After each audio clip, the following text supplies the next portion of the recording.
Himala, isang obra ni Ishmael Berna.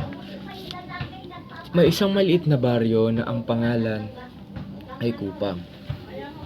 At dito nagsimula ang kwento ni Elsa, isang simpleng dalaga. Isang araw habang siya ay nasa burol, bigla niya nasaksihan ang isang pangyayari, ang pagpapakita umano ng Birheng Maria. Mula noon ay naniwala si Elsa na siya ay nakatanggap ng himala at may kakayahang magpagaling ng may mga sakit. Sa kabila ng kasikatan at pagtaas ng tingin ng mga tao sa kanya, ay marami ding nagduda at naging kritikal sa kanyang sinabing himala. Habang tumatagal, unti-unting lumalabas ang mga sikreto at kasinungalingan sa paligid ng mga nagaganap na himala. Sa huli, si Elsa ay sumuko at nagpahayag sa publiko at sinabing walang himala.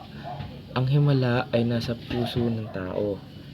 Isang malakas at maharas na pangyayari ang sumunod na nagdala ng trahedya sa baryo at nag-iwan ng matinding pagninilay para sa mga taong nakasaksi ng lahat.